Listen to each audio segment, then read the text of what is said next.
ನಮಸ್ಕಾರ ಎಲ್ರಿಗೂ, welcome back to Sinchana silk house. So ಇವತ್ತು ನಾನು ತೊಗೊಂಡು ಬಂದಿರೋದು ಸೆಮಿ ಮೈಸೂರು ಸಿಲ್ಕಲ್ಲಿ ಒಂದು ಯೂನಿಕ್ ಪ್ಯಾಟ್ರನ್. ಸೊ ನಾನು ಡ್ರೇಪ್ ಮಾಡಿದ್ನಲ್ಲ ಸೇಮ್ ಸ್ಯಾರಿ. ಸೊ ಈ ಸ್ಯಾರಿ ಬಗ್ಗೆ ಹೇಳಬೇಕು ಅಂತ ಹೇಳಿದ್ರೆ ಥ್ರೂ ಔಟ್ ದ ಸ್ಯಾರಿ ನಿಮ್ಗೆ ಈ ಥರ ಚೆಕರ್ಡ್ ಪ್ಯಾಟ್ರನಲ್ಲಿ ಬರುತ್ತೆ. ಸೊ ನೋಡಿ ಒಂದ್ಸಲ ಕ್ಲೋಸಪ್, ಇದೆಲ್ಲ ಜರಿ ವೇವಿಂಗ್ ಆಗಿರುತ್ತೆ. ಸೊ ಪಲ್ಲು ಬಂದು ನಿಮಗೆ ಈ ಥರ ಸಿಂಪಲ್ ಆಗಿ ಕ್ಯೂಟಾಗಿ ಪಲ್ಲು ಬರುತ್ತೆ. ಸೊ ಬಾರ್ಡರ್ ಬಗ್ಗೆ ಹೇಳಬೇಕು ಅಂತ ಹೇಳಿದ್ರೆ ಈ ಥರ ಏರಿಯಲ್ ಬಾರ್ಡರ್ ಬರುತ್ತೆ. ಯಾರೆಲ್ಲ ಸ್ಮಾಲ್ ಬಾರ್ಡರ್ನ ಇಷ್ಟಪಡ್ತಾ ಇರ್ತಾರೆ ಅವರಿಗೆ ಪರ್ಫೆಕ್ಟ್ ಸ್ಯಾರಿ ಅಂತಲೇ ಹೇಳ್ಬೋದು. ಸೊ ಈ ಬಾರ್ಡರಿಗೆ ಮ್ಯಾಂಗೋ ಜರಿ ವೇವಿಂಗ್ ಆಗಿರುತ್ತೆ. And through out the sari ನಿಮ್ಗೆ ಈ ಥರ ಚೆಕರ್ಡ್ ಪ್ಯಾಟರ್ನಲ್ಲಿ ಬರುತ್ತೆ. ಸೊ ಈಸಿಯಾಗಿ ಡ್ರೈಪ್ ಮಾಡ್ಬೋದು. ಇದರಲ್ಲಿ ಯಾವ್ಯಾವ ಕಲರ್ಸ್ ಇದೆ ನೋಡ್ಕೊಂಡು ಬರೋಣ. ಇದು ಡಿಫ್ರೆಂಟ್ ಆಗಿದೆ ಕಲರು.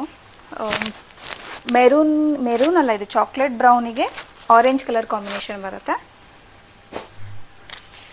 ಪರ್ಪಲ್ಗೆ ಪಿಂಕ್ ಕಲರ್ ಕಾಂಬಿನೇಷನ್ ಬರುತ್ತೆ. ರೆಡ್ಡಿಗೆ ಪರ್ಪಲ್ ಬರುತ್ತೆ. ಪ್ಯಾರೆಟ್ ಗ್ರೀನಿಗೆ ಪಿಂಕ್ ಕಲರ್. ಸೊ ಎಲ್ಲ ಡಿಫ್ರೆಂಟ್ ಕಲರ್ಸಲ್ಲಿದೆ. ನಿಮ್ಗೆ ಯಾವ ಕಲರ್ ಇಷ್ಟ ಆಗುತ್ತೆ ಸ್ಕ್ರೀನ್ ಮೇಲೆ ಕಾಣ್ತಿರೋ ನಂಬರ್ಗೆ ಸ್ಕ್ರೀನ್ಶಾಟ್ ಕಳಿಸಿ ಬೇಗ ಬುಕ್ ಮಾಡ್ಕೊಳ್ಳಿ. ಸೊ ಇದು ಪಿಂಕ್ಗೆ ಪರ್ಪಲ್ ಕಲರ್ ಕಾಂಬಿನೇಷನ್ ಬರುತ್ತೆ. ನಾನು ವೇರ್ ಮಾಡಿರೋ ಸ್ಯಾರಿ ಬಂದು ಆರೆಂಜಿಗೆ ಪಿಂಕ್ ಕಲರ್ ಕಾಂಬಿನೇಷನ್ ಬರುತ್ತೆ. ಸೊ ಈ ಸ್ಯಾರಿ ಯಾರಿಗೆಲ್ಲ ಇಷ್ಟ ಆಯಿತು ಸ್ಕ್ರೀನ್ ಮೇಲೆ ಕಾಣ್ತಿರೋ ನಂಬರ್ಗೆ ಸ್ಕ್ರೀನ್ಶಾಟ್ ಕಳಿಸಿ ಬೇಗ ಬುಕ್ ಮಾಡ್ಕೊಳ್ಳಿ. ಸೊ ಯಾರಿಗಾದ್ರೂ ಬಲ್ಕಲ್ಲಿ ಬೇಕು ಅಂತ ಹೇಳಿದ್ರೆ ಬಲ್ಕಲ್ಲಿ ಕೂಡ ಅವೈಲೇಬಲ್ ಇದೆ. Thank you.